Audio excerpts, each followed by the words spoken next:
Let's explore this further now. We speak to Dr. Sthembiso Bhengu, Director at the Chris Hani Institute. Doctor, thank you so much for your time this afternoon. A mixed legacy. Some, as I'm sure you've heard, saying they're mourning the loss. Others are saying, they simply are indifferent. Others simply expressing unhappiness, saying there's nothing to mark here. It's not surprising, is it, given her history? Good evening to you and good evening to the viewers. Yes, indeed. The passing of Queen Elizabeth was after 70 years of reign over what used to be a very powerful empire.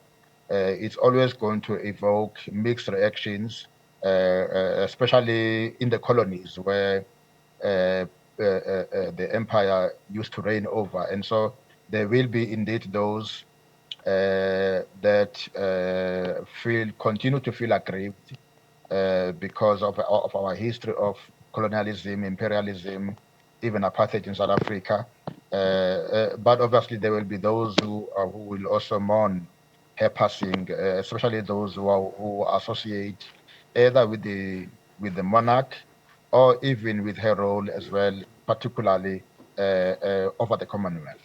Especially when you even look at the fact that some still argue that, there's still quite a lot of evidence of, post-colonial ties that continue to endure, and some blaming pre-independence decisions and Western policies for poverty and strife in Africa.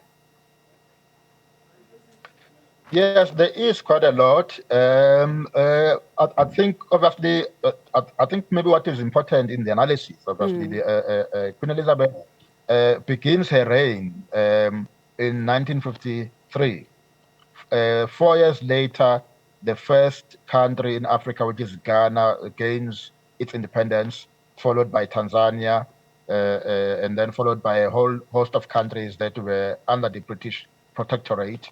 There are views arguing of differences. We know that when Ghana gained independence, as the new queen, she actually traveled all the way to Ghana, and there's even visuals actually of her standing together with President Kwame Nkrumah.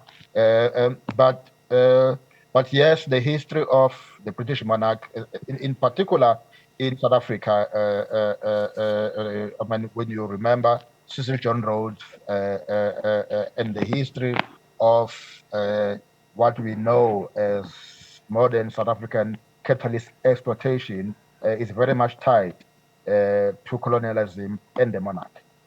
Let's talk about her, the significant role she played in the Commonwealth, especially in building it to what it is now.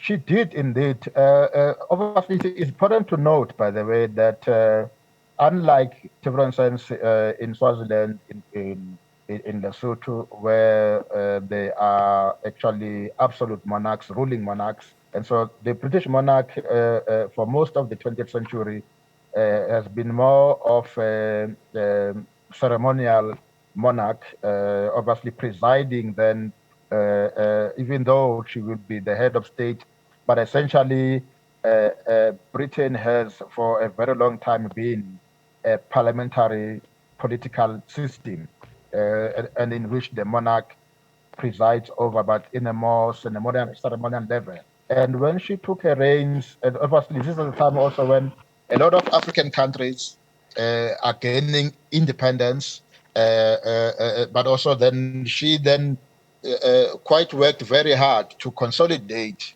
what today we know as the Commonwealth. In fact, being able to even coalesce, bringing back countries that were that initially during the struggles for independence, including South Africa, by the way, in our struggle for freedom, in which many dissociated from the Commonwealth, and so her work has been able to bring many of those, in fact, including countries, some of them who have joined the Commonwealth lately, who were actually never even colonies, so to say, of the British Empire. And so she leaves, I think that's one of her historic legacies. What she leaves, the ability to essentially almost transform the Commonwealth into this huge association of nations, almost being able to detach it from the colonial past, even though it very much follows those roots of colonies that used to be part of the British Empire. All right, Dr. Bhengu, thank you so much for your time this afternoon. Do appreciate it. That was Dr. Sthembiso Bhengu, Director at the Chris Hani Institute.